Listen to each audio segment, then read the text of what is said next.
जीतने वालों को मेरा सलाम, क्योंकि एक दिन हर कोई जीतेगा। कई कोच कहते हैं कि कोबे ब्रायंट एनबीए इतिहास की सबसे कठिन ट्रेनिंग करते थे। कोच फिल जैक्सन कहते हैं कि मैंने कभी किसी प्लेयर को गेम इंप्रूव करने के लिए इतना डेडिकेटेड नहीं देखा। दोस्तों, ये बहुत भारी स्टेटमेंट है। इस बात को ऐसे समझिए कि एनबीए 70 साल पुराना प्रोफेशनल बास्केटबॉल लीग है। हर प्रोफेशनल लीग की तरह इसमें भी बहुत पैसा है, क्योंकि गेम देखने वाले और एडवर्टाइजमेंट दिखाने वाले दोनों तरफ बहुत लोग हैं। जहां पैसा और नाम है, वहां कंपटीशन भी बहुत है। मतलब सब प्रोफेशनल प्लेयर्स और टीम्स एक से बढ़कर ही ट्रेनिंग करते हैं। इन सब के बीच में जब कहा जाता है कि कोबे ब्रायंट के वर्कआउट एनबीए इतिहास के सबसे लंबे और कठिन थे, तो आप अंदाजा लगाओ कि कोबे कितनी इंटेंसिटी से ट्रेनिंग करते होंगे। इसी इंटेंसिटी को नाम दिया है 666 rule. Kobe Bryant off season में एक दिन में 6 से 8 घंटा ट्रेनिंग करते, सुबह 3 बजे उठते और 4 से 6 हाई इंटेंसिटी इंटरवल ट्रेनिंग करते।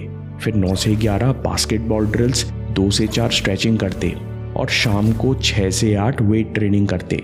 उनका हर सेशन इतना इंटेंस होता कि जब भी उन्हें थकान महसूस होती तो वो थोड़ी देर के लिए सो जाते।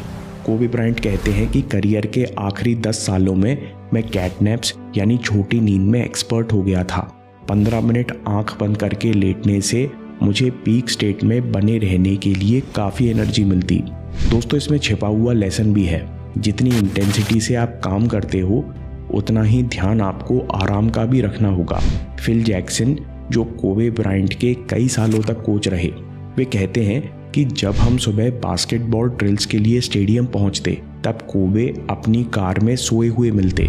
केवल इतना ही नहीं, कोबे ब्रायंट को जब वर्कआउट और बाकी चीज़ों से समय मिलता तो वे मैच के वीडियोस को एनालाइज करते।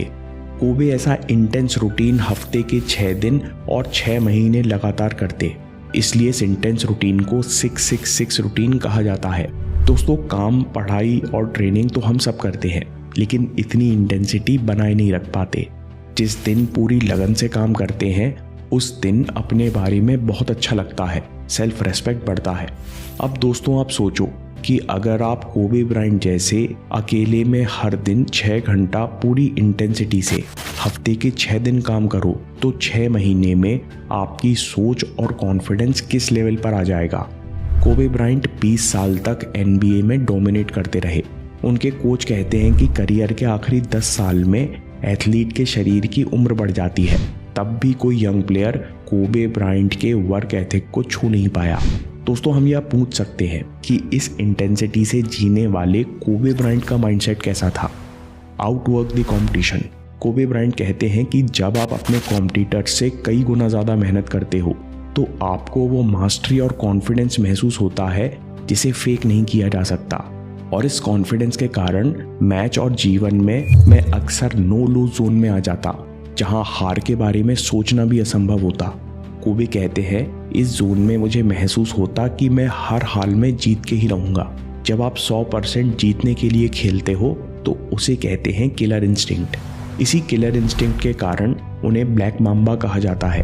कोबे ब्रायंट मैच में दूसरी टीम को आसानी से डोमिनेट करते। वे कहते हैं कि आपको कॉम्पिटिटर्स को डोमिनेट करने के लिए डिटर्मिनेशन चाहिए, और ये डिटर्मिनेशन कठिन ट्रेनिंग से ही आती है। अगर ट्रेनिंग में ही आप पुश नहीं कर सकते, तो गेम में कैसे डोमिनेट करोगे। आप पूछ सकते हो कि हम कैसे पैदा करें किलर इंस्टिंक्ट। प्रोसेस के प्रति, अपने रूटीन के प्रति एग्रेसिव हो जाओ। मतलब जब आप प्रैक्टिस में टारगेट सेट करो, तो उसे अपनी प्रैक्टिस में पूरी इंटेंसिटी से हासिल करने की कोशिश करो। अगली बार जब आप 20 सवाल सॉल्व करने बैठो, तो एम करो कि मैं 95% एक्यूरेसी मेंटेन करूंगा, और ऐसा करने के लिए अपना पूरा ध्यान लगा दो।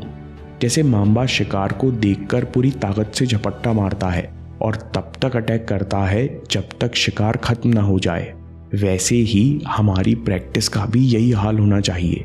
हमको लगना ही नहीं चाहिए कि टारगेट पूरा नहीं हो सकता।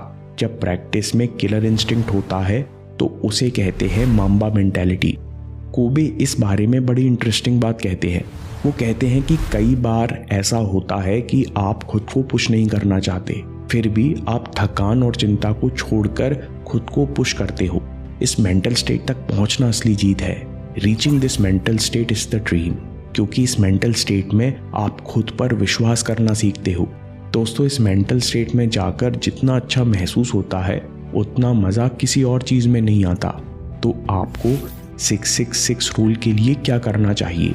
कोबे बताते हैं कि कई यंग प्लेयर्स मुझसे आकर कहते हैं कि हमें भी गेम से प्यार है, लेकिन वो लोग विजन के लिए बाकी चीज़ों से इंटरेस्ट नहीं हटा पाते। कोबे कहते हैं कि मैं इतनी मेहनत इसलिए कर सका क्योंकि मैं सच में गेम से प्यार करता था। अगर आपको किसी एक चीज़ में महानता हासिल करनी है तो आपको उसके बारे में दिन रात सोचना पड़ेगा। You have to obsess about it. दोस्तों, जब आपको अपने विजन, लक्ष्य और गेम के अलावा किसी चीज़ में इंटरेस्ट ना आए तो समझ जाइए कि आपने एक बड़ी बाधा पार कर ली है। मैं जब भी 666 रूल के बारे में सोचता हूँ तो मेरे अंदर एक जोश भर जाता है। अगले 6 महीनों के लिए निश्चय कीजिए कि मैं हर दिन इन 6 घंटों में कोई कसर नहीं छोड़ूंगा, बिना रिजल्ट की चिंता किए, बिना चिंता किए कि अभी मेरा क्या लेवल है। मैं बस पूरी इंटेंसिटी से काम करूंगा। दोस्तों, मुझे कमेंट्स में बताइए कि अगर आप 6 महीने इस तरह की इंटेंसिटी बनाए रखेंगे तो आप में क्या अंतर आएगा। अगर आप काम के बीच में डिस्ट्रैक्ट होते हैं, आपका पढ़ाई करने का मन नहीं करता, तो अगला वीडियो देखिए। यहाँ हमने 2 प्रैक्टिकल टिप्स और एक रूटीन डिस्कस किया है। और याद रखिए, आपके समय से कोई वीडियो, कोई ऐप, कोई न्यूज़ कीमती नहीं है। मैं काम के किस्से लाता रहूँगा। हिम्मत, हरकत, होशियारी, हम जीतेंगे।